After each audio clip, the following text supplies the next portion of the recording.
At my mother-in-law's birthday dinner in Rome, I noticed something strange. My seat was missing. There was no chair for me. My husband, Julian, chuckled and said, "Oops, guess we miscounted."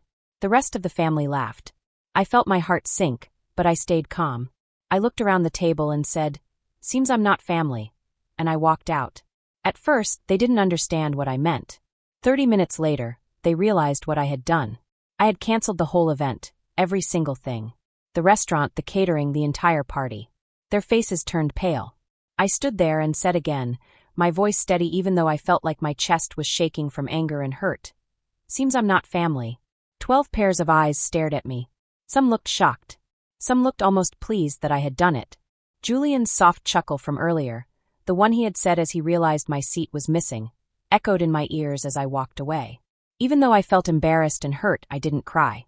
Instead, I felt a strange kind of calm. I took out my phone and opened the event management app that I had worked so hard to create. I had 30 minutes before anyone realized what I was doing, and that was more than enough time. Share your story in the comments. Hit the like button and subscribe to see what happens next. This is Clara's journey, from a top event planner in Boston to a woman taking back her respect and her power in Rome. My name is Clara Bennett. 5 years ago, I was just Clara Bennett, the founder of Elite Affairs, Boston's most wanted event planning company. I built my business from nothing. I went to business school, learned everything I could about planning and organizing, and then I started working. Every elegant ball, every perfect corporate event, every big wedding in Boston had my fingerprints all over it. People trusted me to do impossible things perfectly. That's how I met Julian Hawthorne. I met him at a charity event I organized for Boston Children's Hospital. He was tall, with neatly combed dark hair, and a smile that crinkled the corners of his eyes. He had the kind of confidence that only someone who never had to worry about money could have. He was charming in a way that made people listen to him and want to be near him. But there was also something genuine in the way he admired my work. "You're the wizard behind all this?" he asked, pointing to the ballroom I had decorated and transformed. "My mother has been trying to figure out who to hire for her charity event next month. I think I just found her answer." One job turned into another, and soon I was planning events for the entire Hawthorne family. They were the Boston aristocracy, old money that had been around for generations. They didn't need to show off because everyone could tell how wealthy they were. The way they moved, the way they talked, and the things they owned all showed it. 6 months after I started working for his family, our romance began. Julian pursued me with the same determination he showed in his work at the family's investment firm. There were warning signs, of course. His mother, Vivian, often looked at me with thinly hidden disapproval. She made comments about my humble background and acted surprised that I was dating Hawthorne. "You've done well for yourself," Vivian said at our first dinner as a couple. Her smile didn't quite reach her eyes. Self-made success is so American. I ignored these signs because I was falling in love with Julian. He seemed different from his family, more open-minded, more interested in the person I was, not the money I had. When he proposed 11 months after we met, I said yes, even though I had a quiet feeling that I was entering a world that might never fully accept me. Our wedding was the social event of the season. I planned much of it myself because I didn't trust anyone else with such an important day. Vivian had opinions about everything. The venue wasn't traditional enough, the menu too unusual, the guest list missing key people. I compromised when I could and stood firm when it mattered to me. Julian tried to keep the peace, but I noticed that he rarely disagreed with his mother. After the wedding, things got worse. Even though the family used my company for their events, the Hawthornes often questioned my decisions, changed plans at the last minute, and sometimes took credit for my ideas during family gatherings. "My Clara has such a good eye for these things," Vivian would tell her friends, patting my hand in a condescending way. "It's almost like having a personal party planner in the family." Julian never defended me. He would shrug and say later, "That's just how my mother is. Don't take it personally." But it was personal, and it hurt more each year. The chance to plan Vivian's 70th birthday in Rome should have been my crowning achievement. It was a week-long celebration in the Eternal City, ending with a dinner at a Michelin-starred restaurant overlooking the Colosseum. I poured my heart into making everything perfect. During planning, I noticed the first cracks in the Hawthorne family's wealth. Deposits for venues were delayed, vendors called asking about payments, and when I mentioned it to Julian, he brushed it off, saying the family accountant was just being careful with international transfers. But the truth was clear when I accidentally saw his laptop. Investments gone bad, properties mortgaged, credit lines maxed out. The Hawthorne fortune was shrinking fast. I kept planning anyway, sometimes using my company's money to pay deposits. I told myself it was temporary, and that Julian would explain everything after the birthday celebration. Then came the morning of our flight to Rome. Julian was in the shower when his phone pinged with a message. I normally never checked his phone because I respected his privacy, but something made me look. The message preview was from Lydia Mercer, his college girlfriend, the woman his parents had always adored and wanted him to marry. Their messages went back months. Plans were made, futures discussed, and yes, there was a baby due in 4 months. I took screenshots, saved them for myself, then deleted the evidence from his phone. I packed my bags, plastered on a smile, and boarded the flight to Rome with Julian and his family. Standing outside the restaurant in Rome, I made my choice. I would not confront Julian before the dinner. I would let events unfold and be ready for what I needed to do. Our flight landed at Fiumicino Airport, just as the golden Italian sunset painted Rome's skyline. I had arranged private transportation for the whole Hawthorne family. Julian's parents Vivian and Edmund, his sister Fiona with her husband Grant, his brother Sebastian with his wife Claire, and a few aunts and uncles. A row of sleek black Mercedes cars waited for us at the terminal. This should have impressed them, but Vivian complained immediately. I thought I specified the hotel cars. These seem rather generic, she said. I bit my tongue, as I had done so many times before. The hotel had a small scheduling issue, but the cars were from Lux Transport, a company trusted by most diplomats in Rome. My explanation didn't matter. Vivian was already whispering with Edmund, leaving me out again. The hotel welcomed us with 5-star treatment. I had spent months planning every detail, selecting suites with the best views, arranging welcome baskets filled with Italian treats, and creating personalized schedules for each family member. Champagne flowed in the private lounge, and bellhops whisked away our luggage. Even with all my careful planning, I felt the same old pattern forming. My work was appreciated by everyone except those who mattered most. The Hawthorns treated me like an invisible helper rather than the skilled professional I was. But this time I had a plan. As I stood there, watching them enjoy the luxury I had arranged, I felt a sense of quiet strength. I realized that I didn't need their approval. I didn't need their recognition. I had built a life and a business that no one could take away from me. And that night, at the dinner where my seat was missing, I made my choice. I walked out. I canceled the party. I reclaimed my dignity. I wasn't just Clara Bennett anymore, the event planner everyone admired. I was Clara Bennett, a woman who knew her worth, who could stand up to anyone, even in the heart of Rome. And no fancy family, no arrogant husband, and no hurtful mother-in-law could change that. Eleanor barely looked at her plan before putting it aside. "We'll just see how it goes," she said, waving away weeks of careful planning. "The family knows Rome well enough." Our hotel room was amazing. It had a terrace that looked out over the Spanish Steps, with sunlight reflecting off the buildings. Fresh flowers were in every room, and there was even a bottle of Shaw's favorite drink sitting neatly on the sideboard. It all looked like something out of a movie. But as soon as we arrived, Sean's phone buzzed. He stepped onto the terrace to talk quietly about work. I asked him what it was, and he just said, "Some investment issues," without looking at me. His voice sounded distant, and I felt a little left out already. "Let's get ready for dinner," I said, trying to keep my excitement up. It was the welcome dinner I had planned at a cozy little restaurant in Trier. That dinner was the first time I realized I was being left out.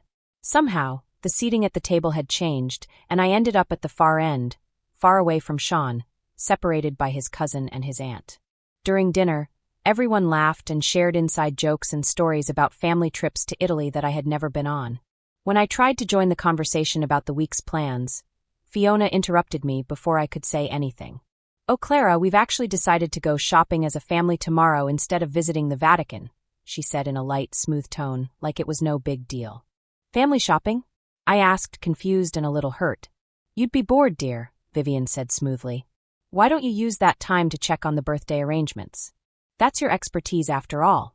I nodded, pretending not to be upset, but inside I felt like I had just been pushed aside. This kept happening over the next few days. I would try to find Sean, and he was already gone.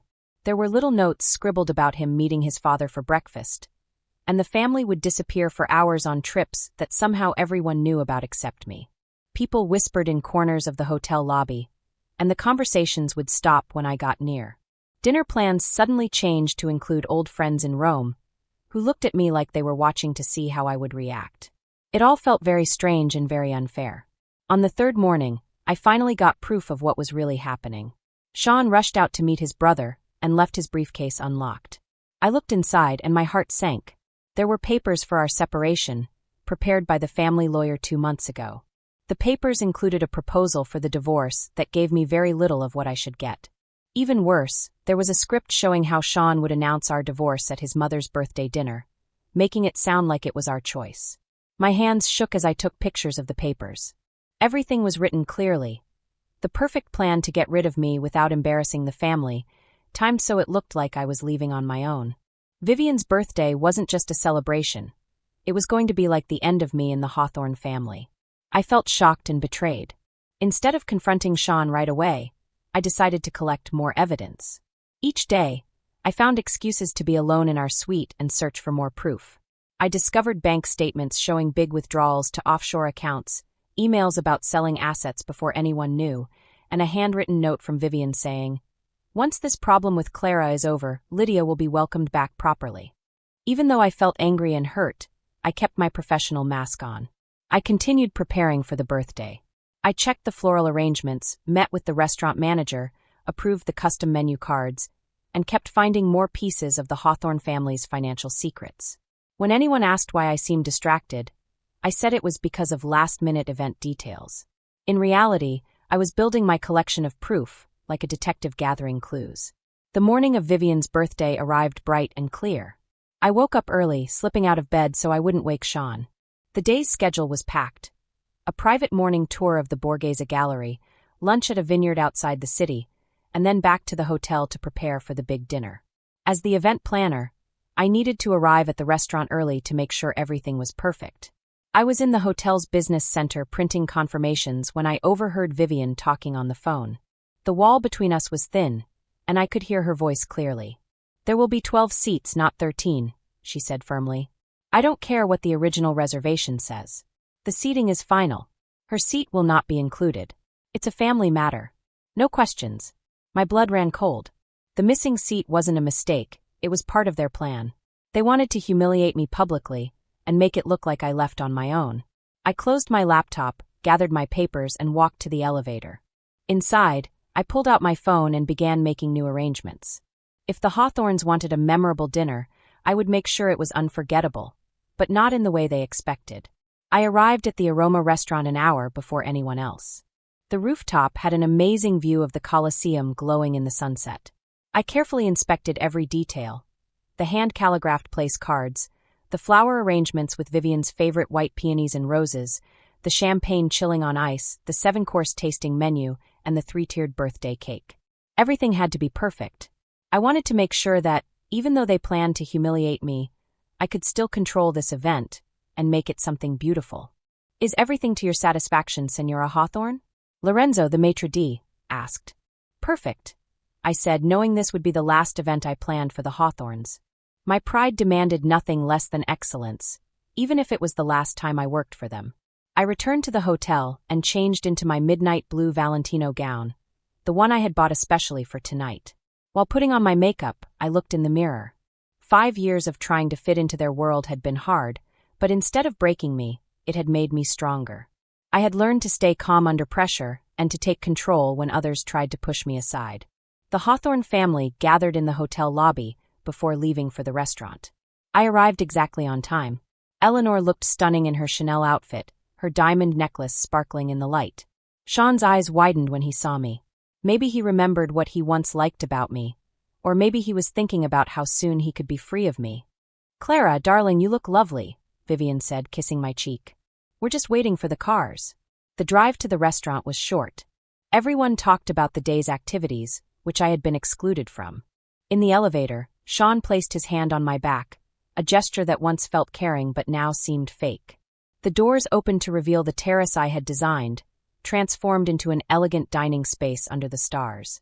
The Colosseum shone in the night sky, a symbol of greatness, and also a reminder that even the greatest things can fall. How fitting. Vivian went in first, and was greeted with applause from the waiting family. Everyone moved toward the large round table I had set up for 13. I followed behind Sean, expecting to find my seat. But there was nothing, no chair, no place setting, no acknowledgement that I existed. For a moment I froze. The perfect confusion around me was exactly what they had planned. The wait staff looked uncomfortable but stayed quiet. "Is something wrong?" Vivian asked sweetly, drawing everyone's attention. "There seems to be a mistake," I said, keeping my voice calm even though I felt hurt. My place was missing, just like I had expected. The family acted confused. Julian half rose from his chair, pretending to be concerned, but his eyes never met mine. "That's odd," Fiona said, looking at the table. "Did someone miscount?" "Maybe a miscommunication with the restaurant," Edmund added. Then Sean laughed casually, a laugh that made my skin crawl. "Oops. Guess we miscounted." The family laughed like it was a funny inside joke. But in that moment, I saw it all clearly. The humiliation, the public plan to make me leave, the story they would tell later about how I couldn't handle the Hawthorne family. Everything they had done over weeks, the whispers, the trips I wasn't invited on, the secret papers, had been leading to this moment. I took a deep breath and smiled politely.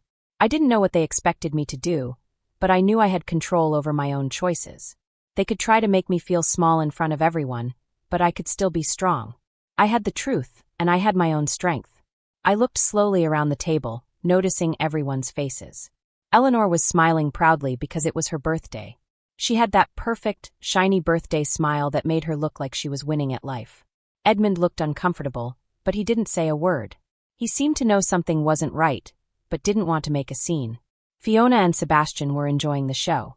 Their smiles said, "This is fun," but their spouses looked a little ashamed. Not enough to stop it, though. And my husband, the man who had once promised to always stand by me no matter what, was watching me like I was some kind of science experiment. Like he wanted to see what would happen if he poked me just a little. I could have yelled. I could have demanded a chair. I could have told everyone exactly what they were doing. I could have spoiled the whole birthday party right there. That's what they expected me to do. They wanted me to be the upset, emotional wife, so Eleanor could comfort Julian, and the story of our divorce would fit neatly into their perfect little plan. But I didn't do any of that. I straightened my shoulders, lifted my chin, and said 4 simple words. "Seems I'm not family." Those 4 words were true, and they hit like a hammer. The smiles on their faces faltered. Julian's face went from smug and confident to unsure and worried. I had stopped playing by their rules. "I'll see myself out," I said calmly, turning away. I walked out with dignity, the kind I had kept like armor throughout my marriage. "Clara, don't be dramatic," Julian called after me. Another line from their plan. "We can fix this." I didn't answer. I just walked politely past the restaurant staff who had seen everything. I rode the elevator down, and when I got in, I finally let myself take a deep breath. Then another. By the time I reached the street, my hands had stopped shaking. My mind was calm. My heart was steady. I knew exactly what I was going to do next. Across the street, a small cafe gave me the perfect spot to watch. I ordered an espresso and took out my phone. This was my moment. 30 minutes of freedom while the Hawthorns thought they had thrown out the unsuitable wife like trash. The first thing I did was send a prepared email to Lorenzo, the restaurant manager. I had planned this before, just in case. I attached proof that I was in charge of the party, that I had the authority to make decisions, and that payment needed to be reversed immediately. Then, one by one, I called to cancel every single thing we had planned for the next few days. The vineyard lunch? Cancelled. The private Vatican tour? Cancelled. The yacht trip on the Amalfi Coast? Cancelled. The villa in Tuscany? Cancelled. With every cancellation, I felt lighter and stronger. I could feel the power returning to me. Emails from Julian started coming in. First annoyed ones. Then confused ones. Then desperate ones. I didn't answer a single one. After 28 minutes, I finished my espresso and paid the bill. It was time for the final act. I straightened my Valentino gown, smoothed my hair, and walked back to the restaurant. It was time to watch Eleanor's perfect birthday celebration crumble like sand through fingers. I entered through the service entrance, which I had carefully checked earlier. Lorenzo, the restaurant manager, met me with a worried look. "Are you sure about this, Senor Hawthorne? It's very unusual," he said. "I'm absolutely sure, Lorenzo," I said. "I trust you to keep this quiet." I handed him a sealed envelope. "This shows all the payments were reversed. The Hawthorns will need to pay again to continue their dinner." Lorenzo nodded. In the events world, relationships and favors were everything. I had worked with him before for other clients, and he owed me. Even if he thought this was strange, professional courtesy meant he would follow my instructions. Should I tell them now? He asked. I'll text you in 5 minutes. I want to watch from somewhere hidden, I said. He guided me to a small corner near the kitchen. From here, I could see the entire Hawthorne table. They were in the middle of toasting Eleanor, holding their champagne glasses high, their faces glowing with pride. The first course, expensive caviar, had just been served. It was almost too easy to watch their celebration fall apart. Most fancy restaurants and hotels trust event planners. Why? Because planners handle the money, the arrangements, and the schedules. And because I had booked everything and paid for it with my company's credit, I had the power to make changes. The emails, contracts, and payment confirmations all had my name. Not Eleanor's. Not Julian's. Mine. My phone buzzed with a message from Julian. Clara, where are you? Stop being childish and come back. Then another. Mom is upset. You're embarrassing yourself. I didn't answer. I texted Sophia at the villa in Tuscany instead. She confirmed the cancellation and told me my generous tip would go back to my account. More messages from Julian poured in, full of panic. The hotel just called. Our reservation is cancelled. What are you doing, Clara? This is ridiculous. Call me. Fix this now. I texted Lorenzo. Proceed now. From my hidden spot, I watched Lorenzo approach the table with 2 other staff. He leaned down and spoke quietly to Edmund, who was sitting opposite Eleanor. At first, the family ignored him. Then Edmund's expression changed, first confusion, then alarm. He pulled out his wallet and tried to pay, but Lorenzo shook his head and showed him something on a tablet. Now everyone at the table noticed. Eleanor put down her fork, trying to stay calm but clearly nervous. Julian stared at his phone, probably reading my message explaining that all deposits were cancelled and all plans for the week were gone. Edmund's face turned red. Was it anger? Embarrassment? Probably both. Eleanor clutched her diamond necklace, as if it could protect her. Fiona whispered frantically to her husband. Sebastian pulled out his phone, checking everything for himself. Julian froze, pale, realizing what I had done. He knew their finances weren't as strong as everyone thought. Other diners were watching too. The restaurant had become a stage, and the Hawthorns were the main act, humiliated in public. Exactly what they had planned for me, but now it was happening to them. Julian called me. I didn't answer at first. Then I picked it up. What do you think you're doing? He hissed. His voice was a mix of anger and fear. Seems I'm not family, I said calmly. I'm not responsible for family celebrations. You need to fix this. You don't understand what this will do to us. I understand perfectly. That's why I did it, I said. Where are you? His voice changed. He sounded desperate. We need to talk. I can explain about Lydia, about everything. I've seen the financial statements, Julian. I've seen the emails. I know the Hawthorne empire is falling. I know about the hidden money before the divorce, I said. He gasped. He hadn't expected me to find out. He had underestimated me, just like his family had from the beginning. I ended the call. It was time for my final appearance. As I walked to the table, 12 pairs of eyes turned to me. Some were angry, some afraid, some in disbelief. My heart was steady. My shoulders were straight. My chin was high. I had won. Every step I took made the room quieter. Eleanor's eyes widened. Edmund's jaw tightened. Fiona and Sebastian were frozen.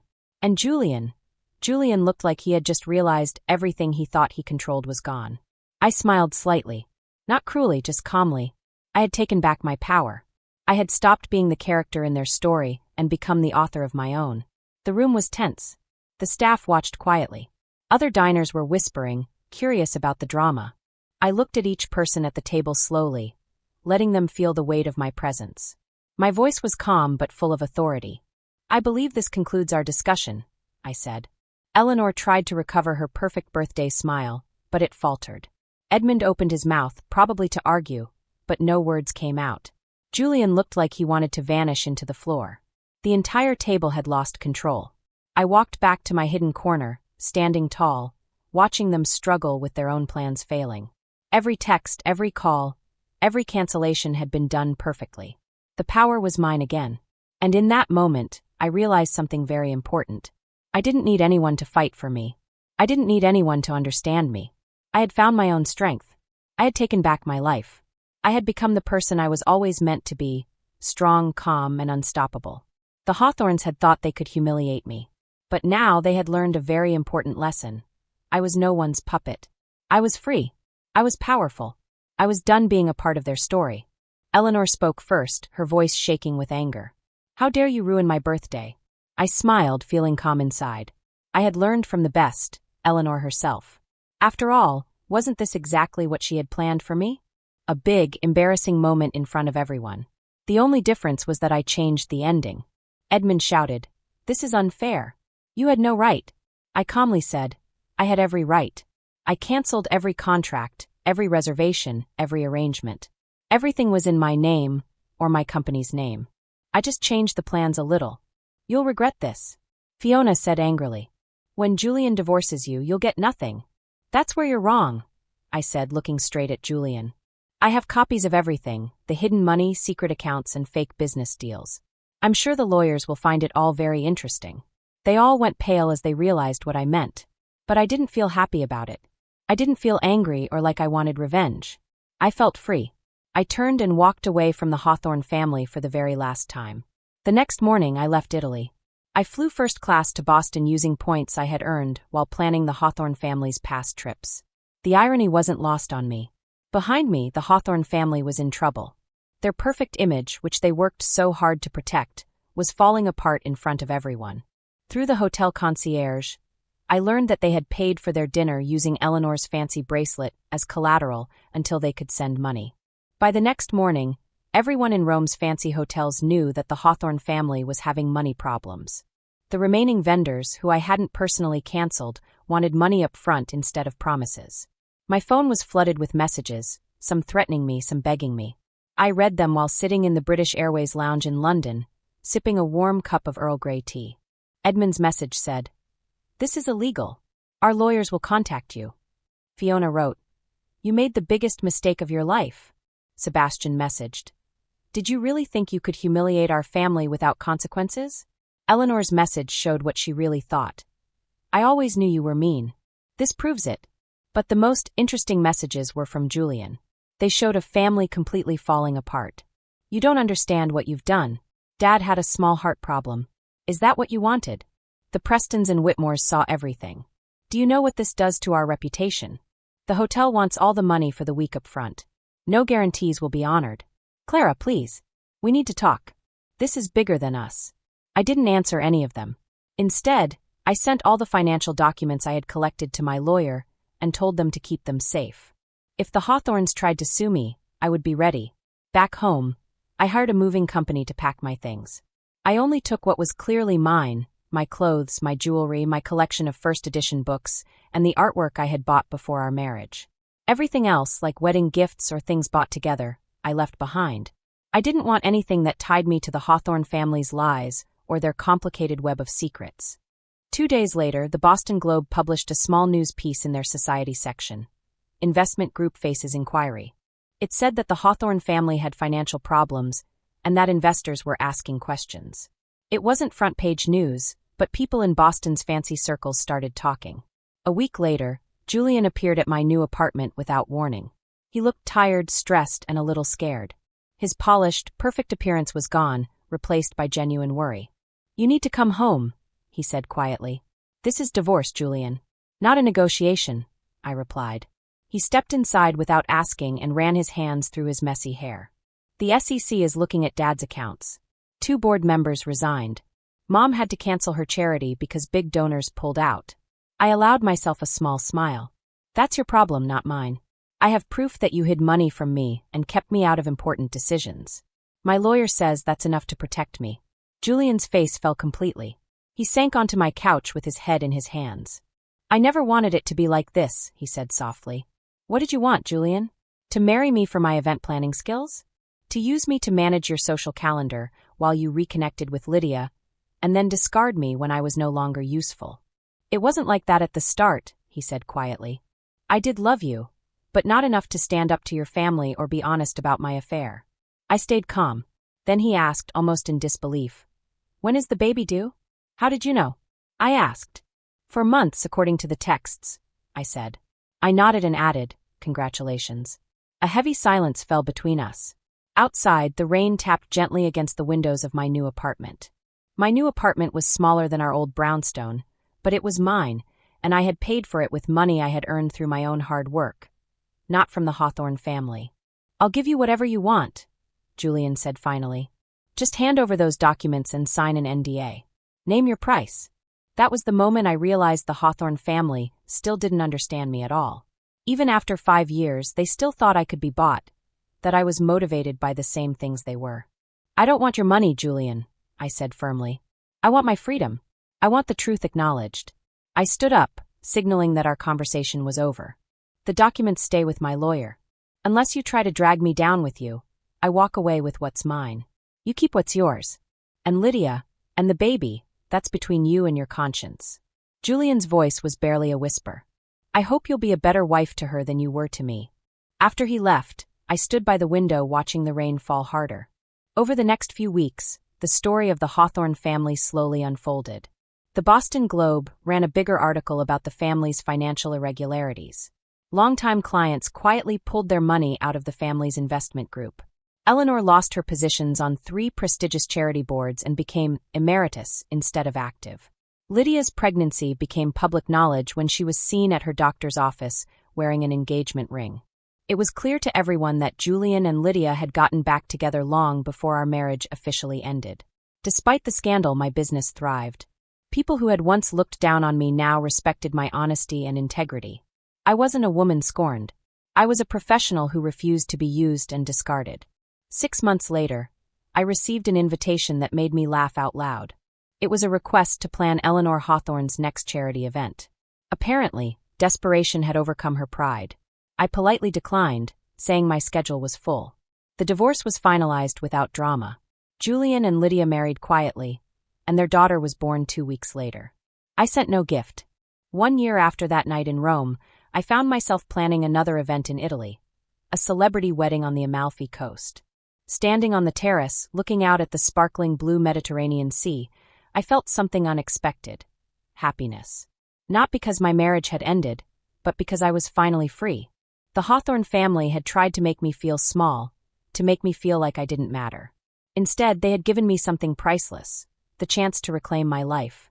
I realized that losing what I thought I wanted had given me what I truly needed.